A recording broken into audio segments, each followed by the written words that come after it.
Okay, thank you, Dika. Sige, pwede ka na bumalik sa bahay. I'll take care of myself here. Ay, maglinis ka pagdating mo ron, ha? Right away, my good sir. Okay, thank you. O, ha? Tignan mo. Iba siya, hindi ba? Iba siya. Ay, gusto niyo? Ano ka ba, huy? Hindi umiinom yung mga yan. Oo nga pala. Sorry. Itong alak na ito para sa mga tunay na lalaki.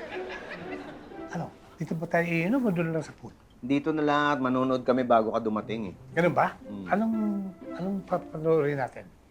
Tungkol po siya sa matandang tatay na nagkunwaring may sakit para makasama ulit yung mga anak niya. Drama? Mm-mm. Huwag na lang drama. Palitan na lang natin. May bagong pelikula ngayon, ha? Ang pangalan, Extreme Soldier. Yan! Yan ang mga pagtunay na lalaki. Kaya nga, ano namang masama sa drama? Okay na yun. Tsaka minsan-minsan na nga lang kami makapanood ng sama-sama. Okay na yan. Alam mo, Tito, nag-iba ka talaga mula nung nag-leave ka sa opisina. Ano ibig mo sabihin? Ibig sabihin, hindi ka na lumalabas ng bahay. Tsaka, naglilinis ka pa nga ng bahay. Hindi, nabutan mo lang ako. May dala lang ako walis no. Tsaka anong masama ang naglilinis? Okay lang yun. I know. Ano naman, no? Yeah, but seriously, dapat lumabas tayong dalawa. I mean, we should do things like play golf. Oh, no! We should go pistol shooting. Yan ang mga sport ng tunay na lalaki. Oo na, oo na. Uy. Suwabe. Ang galing, ha? Oo. Tunay na whiskey nga to. Congrats, ha? Para saan? Hindi ka na tunay naman loloko. Minsan na lang.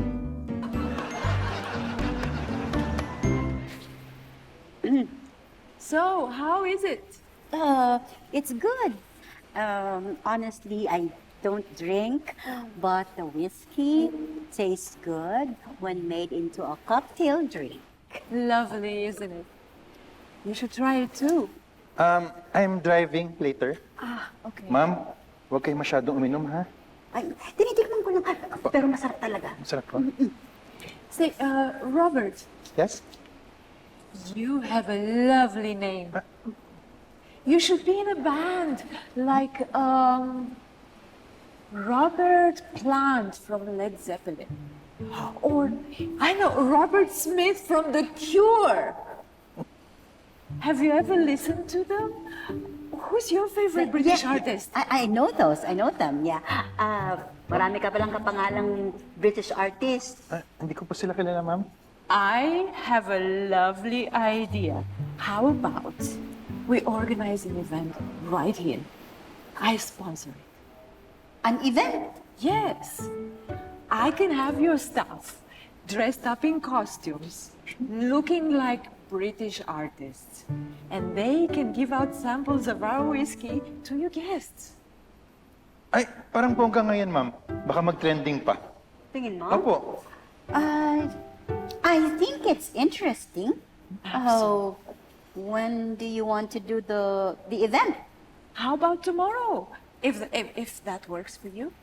Tomorrow already? Yes. Listen, you don't have to worry about a thing. My staff is going to take care of everything for you. Okay. Lovely. You should dress up too. Yes, who's your favorite British artist? Well, I really love Adele. Ay, Robert din po pa apelido niya?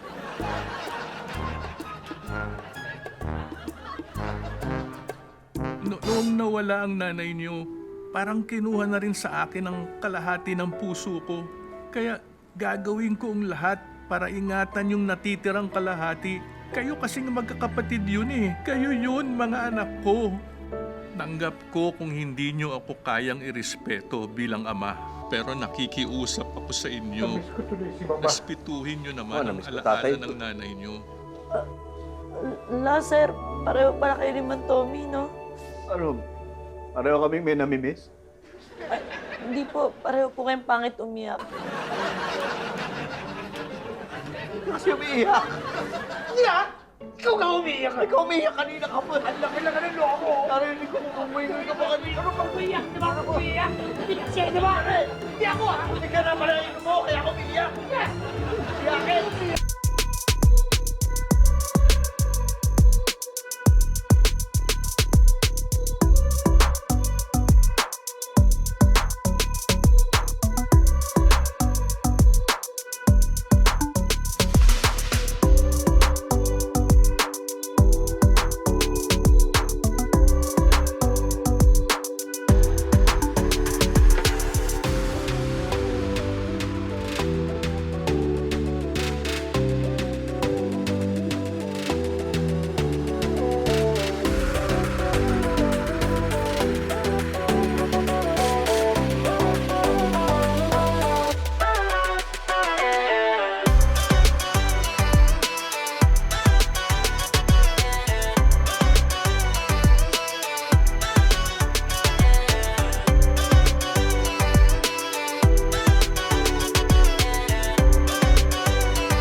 You know!